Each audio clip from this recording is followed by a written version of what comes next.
самолет носитель находился. रूस और यूक्रेन के बीच युद्ध छिड़ गया है। युद्ध के समय बजने वाले सायरन की आवाजें टीवी चैनलों के जरिए भारत के घरों में भी सुनाई दे रही हैं।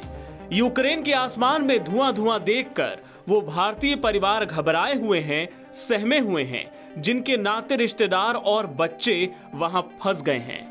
रिपोर्ट्स में बताया जा रहा है कि 18,000 से ज्यादा भारतीय अब भी यूक्रेन में हैं। 72 घंटे पहले यूक्रेन से भारतीयों को एयरलिफ्ट करने का ऑपरेशन शुरू किया गया था। सैकड़ों भारतीय सकुशल स्वदेश लौटे भी हैं, लेकिन हमला शुरू होने के बाद इस ऑपरेशन को रोकना पड़ गया है। युद्ध छिड़ने के बाद यूक्रेन ने अपना एयर स्पेस असैन्य विमान परिचालन के लिए बंद करने का ऐलान कर दिया।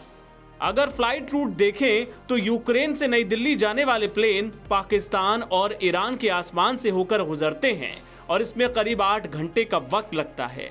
आइए समझते हैं कि यूक्रेन में फंसे भारतीय स्वदेश कैसे लौट सकते हैं और अभी क्या संभावनाएं बन रही हैं। पहला विकल्प, यूक्रेन की राजधानी कीव में हालात ज्यादा बिगड़े तो बमबारी से कम प्रभावित इलाके में प्लेन को उतारकर लोगों को एयरलिफ्ट किया जा सकता है।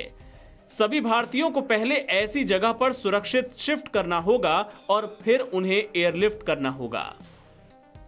दूसरा विकल्प, अगर युद्ध आगे बढ़ता है और कुछ दिनों में हालात नहीं सुधरते हैं तो भारत यूक्रेन से सटे पड़ोसी मुल्क मोल्डोवा या ऐसी किसी अन्य जगह पर भारतीयों को इकट्ठा करके निकाल सकता है जहां बमबारी ना हो रही हो।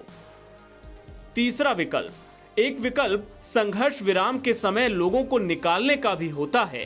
अंतर्राष्ट्रीय दबाव में अगर रूस कुछ समय के लिए हमले रोकता है तो निर्धारित अवधि में भारत समेत दुनिया भर के देश अपने नागरिकों को निकालने के लिए स्पेशल फ्लाइट्स चला सकते हैं।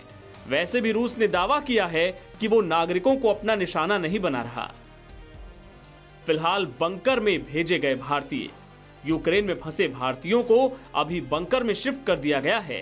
Actually, where I was living, there was everything good because it was far away from border and all. But our consultancy and all asked us to leave, so we came here.